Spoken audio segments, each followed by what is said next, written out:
네, 안녕하십니까. 사랑하는 나의 동역자 여러분, 또 하나님의 동역자 여러분. 오늘 또 시편 37편 보도록 하겠습니다. 시편 37편은 40절까지 있습니다. 그래서 40절까지 다 하려고 그러면 15분이 넘어갈 것 같아서 1편에서 20편까지만 이 시간에 보고 다음 시간에서 21절부터 40절까지 나누어서 보도록 하겠습니다. 시편 37편은 36편과 비슷합니다. 36편도 악인의 특징에 대해서 이야기하고, 그러나 하나님은 악인이 말한 것처럼 하나님 계시지 않는 게 아니라 어디나 계시고, 의로우신 하나님은 반드시 의인의 편에 들 거다, 이렇게 말하고 있죠. 37편도 비슷합니다. 다윗이 이제 말년에 악인은 반드시 하나님 심판하실 것이고 의인은 축복을 받을 것이다 라는 것을 대조적으로 말하고 있어요. 그래서 오늘은 악인에게는 하나님이 어떻게 대하고 또 다음 시간에는 의인에게는 어떻게 대하는 것에 대해서 나누어서 볼 건데, 1절부터 7절까지는 악인의 형통을 불평하지 말라. 악인이 너무 잘 되는 것을 보고 불평하지 말라. 그리고 그 불평하지 말아야 할 이유에 대해서 20절까지 말하고, 반대로 이제 21절부터는 의인이 누릴 복, 그리고 악인과 의인의 마지막 모습에 대해서 이야기를 하고 있습니다. 자, 오늘 1절 볼까요? 악을 행하는 자들 때문에 불평하지 말며 불의를 행하는 자들을 시기하지 말지어다. 악을 행하는 자들 때문에 불평하지 말아라. 여러분, 요즘에 그 러시아가 우크라이나 이렇게 침공을 했잖아요. 그런데 참 마음이 아파요. 마음이 아픈데 우리도 인생을 살다 보면 악인들이 행하는 그 행위 정말 악하죠. 뭐 악하고 화가 나죠. 그러나 악을 행하는 자들 때문에 불평하지 말고 불의를 행하는 자들 때문에 시기하지 말라. 내가 자꾸 불평하다 보고 시기하다 보면 나도 미운 마음이 생기고 나도 악해지기 때문에 그러는 거예요. 그러면서 2절에 그들은 풀과 같이 속히 배임을 당할 것이며 푸른 채소같이 쇠잔할 것이니라. 여러분, 풀과 같이 속히 배임을 당한다. 풀이 자라면 어떡합니까? 금방 베버리죠. 그걸 누가 풀이 다 자랄까지 기다린 사람 아무도 없잖아요. 풀을 금방 베버리고, 풀이 베어진 풀은요, 하루만 지나도 여러분 바싹 말라버립니다. 어릴 때 이렇게 풀 베는 거 저도 해봤지만 베어진 풀은요 금방 말라버리죠. 뿌리가 연결이 안 돼서. 푸른 채소같이 쇠절하다. 그럼 채소도 마찬가지입니다. 뽑히고 나면 금방 사라지죠. 그리고 채소는 한철이잖아요. 그래서 악을 행하는 자들 때문에 불평하거나 시기하지 말아라. 왜? 그 악은 이렇게 확 자라는 것처럼 보이지만 금방 꺼져버린다고 말해요. 풀이 그렇잖아요. 풀이 훨씬 빠르게 자라지 않습니까? 채소도 뭐 하루 지나고 나면 막 자라듯이, 그러나 오래 가지 못한단 말이에요, 악인들은. 그래서 시기하거나 불평하지 말라 그 말이죠. 악인의 행동에 불평하지 말고 그들의 행동에 시기하지 말라. 일비하지 말란 말이에요. 악인의 행동을 인정하라는 뜻은 아니죠. 나의 마음이 휩쓸려 가지고 불평 때문에, 시기 때문에 휩쓸려 가지고 같이 죄를 짓지 말란 말이에요. 악은 풀과 같고 푸른 채소와 같기 때문이다. 잠언 3장 31절 보면요, 포악한 자를 부러워하지 말며 그 아무 행위든지 쫓지 말라, 이렇게 이야기하고 계십니다. 자, 3절. 자, 악인 앞에서, 그러면 이런 악인 앞에서 불평하지 말고 시기하지 말 대신에 뭘 해야 되는가? 3절에 여호와를 의뢰하고 선을 행하라. 땅에 머무는 동안 그의 성실을 먹을거리로 삼을지어다. 대신 악인 앞에서 의인은 여호와를 절대적으로 의지하고 더 선을 행하란 말이에요. 성실, 선을 먹을거리로 삼으라. 먹어도 또 먹잖아요. 오늘 먹었다고 내일 안 먹습니까? 아니잖아요. 그래서 의인은 악인을 불평하거나 시기하지 말고 오히려 매일매일 성실을 행하라 그 말이에요. 성실함을 여호와를 의지하고 선을 행하라 그 말이에요. 우리가 해야 할 것은 악인을 불평하고 시기하는 게 아니라 더 여호와를 의지하고 선을 행하라 그 말이에요. 4절에 또 여호와를 기뻐하라. 그가 내 마음의 소원을 내게 이루어 주시리로다. 오히려 기뻐하라 말이에요. 악인들이 성행하는 것을 보면 화가 나죠. 그들의 악행을 보면 너무 화가 나지만 그러나 여호와를 바라보면서 오히려 기뻐하라 그 말이에요.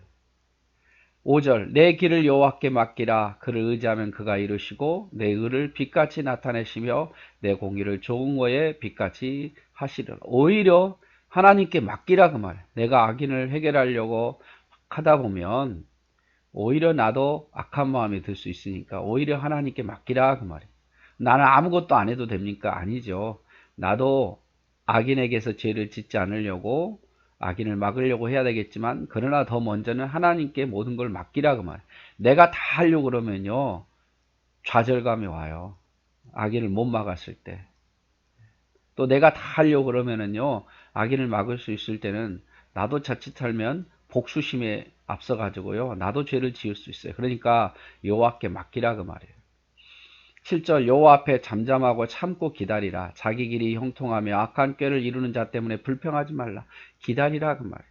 내가 할 수 없으면 어쩔 수 있습니까? 참고 잠잠하고 기다리는 방법밖에 없어요. 그래서 악인 앞에서 의인은 여호와를 의뢰하고 선을 행하라. 4절에 여호와를 기뻐하라. 5절에 여호와께 모든 걸 맡기라. 7절에 여호와 앞에 잠잠하고 기다리라 라고 표현하고 있어요. 얼마나 중요한 말씀입니까? 8절 분을 그치고 노를 버리며 불평하지 말라. 오히려 악을 만들 뿐이라. 분내지 말라. 악인의 모습 때문에 분내지 말고 노를 버리며 불평하지 말라. 아무것도 행동하지 말라는 게 아니에요. 그럴수록 침착하고 그럴수록 의지하고 그럴수록 어떻게 보면 분을 그치고 노를 버리고 불평하지 마. 왜냐하면 이런 것 자꾸 분내고 노를 내고 불평하다 보면요 감정이 앞서가지고 객관적이지 못해요. 그러니까 분도 노도 불평하지도 말고 오히려 이런 것은 악을 만들어낼 뿐이니까 9절에 진실로 악을 행하는 자들은 끊어질 것이나 여호와를 소망하는 자들은 땅을 차지하게 될 거다. 이런 소망을 가지고 침착하라 그 말이에요. 침착하라. 잠시 후에는 악인이 없어지리니 내가 그곳을 자세히 살필지라도 없으리라. 곧 악인은 없어진다. 풀과 같이 채소와 같이 곧 없어질 거다. 너가 악인을 찾아보려고 해도 악인들은 없을 거다 이 말이죠. 우리가 이것을 믿으니까 너무 흥분하고 너무 불평하지 말라 이 말이에요. 악한 자의 모습을 보면서 어떻게 사람이 저럴 수 있을까 막 화가 나잖아요. 잠도 못 이루게 되고. 그러나 그러지 말라 그 말이에요. 하나님께서 정의로우신 하나님께서 공의로운 하나님께서 악을 끊을 것이고 결국 여호와를 소망하는 자가 이기게 될 거다 그 말이죠. 자 11절 악인은 결국 멸망하지만 11절 그러나 온유한 자들 의인들은 땅을 차지하며 풍성한 화평으로 즐거워하리로다. 악인이 의인 치기를 꾀하고 그를 향하여 그의 일을 가는도다. 그러나 주께서 그를 비웃으시리니 그의 날이 다가옴을 보심이로다. 결국 온유한 자는 땅을 차지하게 될 거다. 12절 악인은 의인 치기를 꾀하고 의인을 향해서 이를 갈겠지만 그러나 13절 하나님께서는 악인을 비웃으시로다. 왜? 주님의 심판의 날을 곧 가까이 오기 때문에. 자 14절 악인이 칼을 빼고 활을 당겨 가난하고 궁핍한 자를 엎드리며 행위가 정직한 자를 죽이고자 하나 그들의 칼은 오히려 그들의 양심을 찌르고 그들의 활은 부러지리로다.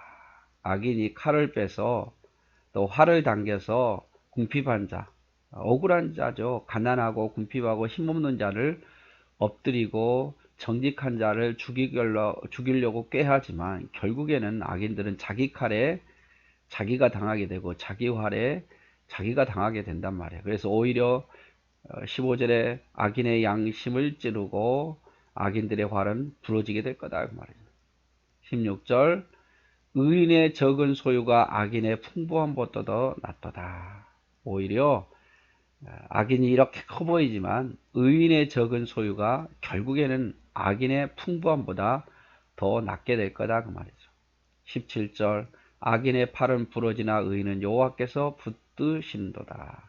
결국 악인의 팔은 부러져서 쓸 수 없게 되겠지만 장애를 갖게 되겠지만 의인은 하나님이 연약해도 붙잡아 주신다 이 말이에요. 18절 여호와께서 온전한 자의 날을 아시나니 그들의 기업은 영원하리로다. 온전한 자의 날, 의인의 날, 마지막 결과를 아시나니 의인은 기업이 영원하리로다. 19절 그들은 환난 때 부끄러움을 당하지 아니하며 기근의 날에도 풍족할 것이나 의인은 환난 때에도 부끄러움 당하지 않고 기근의 날에도 풍족할 것이나 악인들은 멸망하고 여호와의 원수들은 어린 양의 기름과 같이 타서 연기되어 연기처럼 악인들은 없어질 거다 이 말이죠. 그래서 결국에는 다윗이 여기서 말하고 싶은 것은 악인들 때문에 불평하거나 시기하지 마라. 악인은 풀과 같고 푸른 채소와 같게 될 것이다. 이것을 계속 이야기를 하고 있습니다. 그래서 오히려 의인들은 여호와를 의뢰하고 선을 행하고 여호와를 기뻐하고 주님께 맡기고 잠잠하고 참고 기다리라. 그리고 불평하지 말아라. 하나님은 악인은 끊으시겠지만 여호와를 의지하는 자는 땅을 차지하게 될 것이다.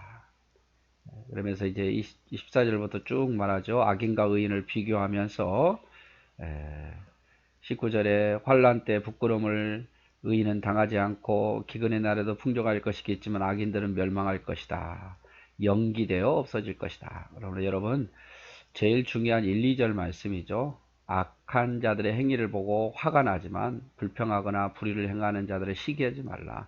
우리도 같이 범죄에 빠질 수 있기 때문에 그래요. 오히려 여호와를 의지하고 기뻐하라. 악인은 풀과 푸른 채소 같이 멸망하게 될 것이다. 네, 오늘은 여기까지만 하도록 하겠습니다. 네, 사랑하고 축복합니다.